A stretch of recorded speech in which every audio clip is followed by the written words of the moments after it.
I'm going to bring to y'all a little bit of my major. I'm graduating with a double major in history and sociology.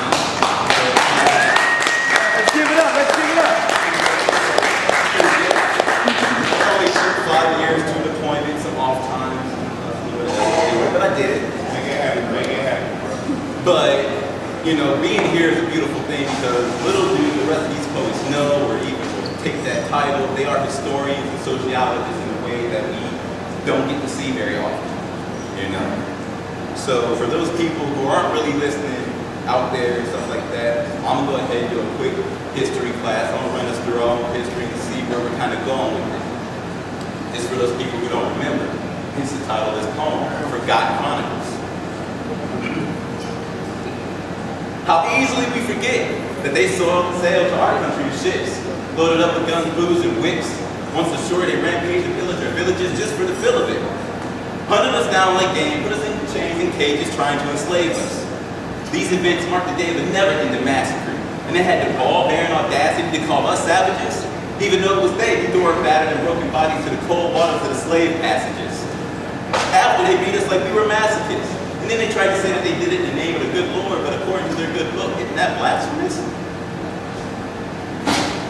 For those of us that did survive and arrived at a home not our own, guess what they did? We got sold. They started to trade us. They turned us into commodities, currencies, wages, and payments. And they said amongst each other, man, this is a profitable game to us.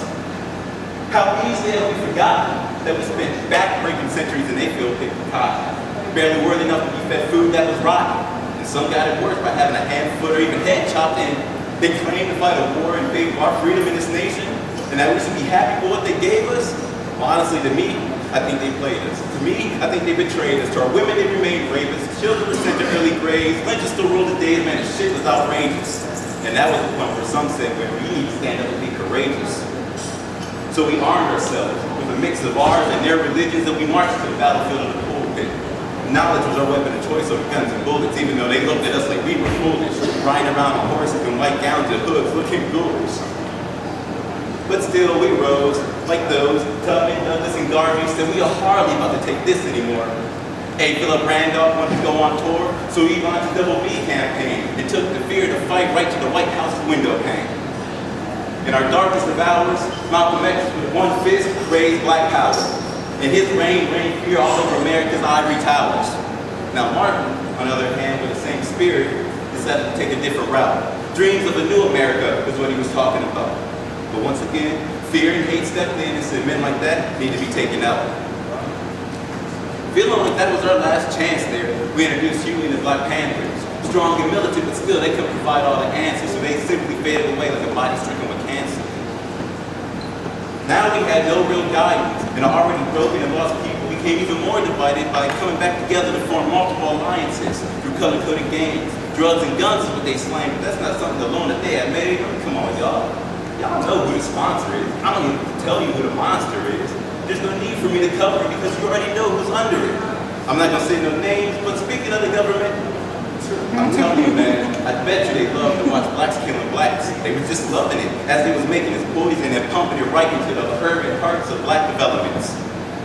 So by the 80s, while the rest of the nation was shooting for the stars, black people took another shot from afar and got hit by the rocket of Reaganomics. And let's be honest, instead of helping us get hooked on phonics, they made sure that we got stuck to crack, heroin, and chronic. We asked for AIDS, they gave us AIDS, and made sure that there was no cure in the store, made sure that our women couldn't close their legs. Again, I'm gonna say the government telling me they were watching this for the fun of it. So I'm gonna fast forward a little bit to the present. And yes, again, I'm gonna ask what happened to the movement. I mean, yeah, we won a couple battles, but the war we still losing. And all we got left is this music, but I swear to God, some of us don't know how to use it. I mean, we don't got any real leaders. I guess they're afraid to catch a knife in the back like Caesar.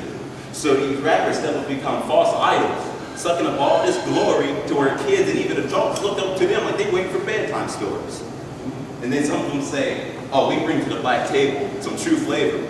Well, I see what you're bringing for dinner, and quite frankly, it sucks.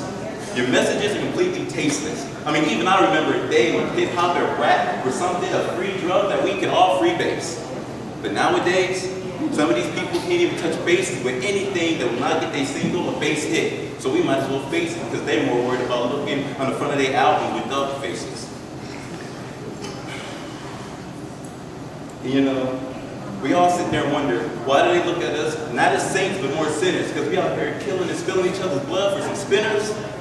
And even though they laying in the ground in their graves or the hereafter, they still got to watch the disaster. I'm telling you right now, there's nothing that's been faster than the bodies of our ancestors. The ones who were the true investors of this black culture that's now being picked apart by black and white vultures.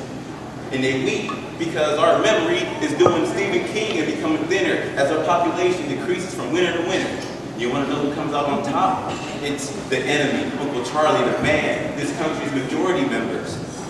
We help them become winners because when it comes to Black America and their history, they don't have to remember.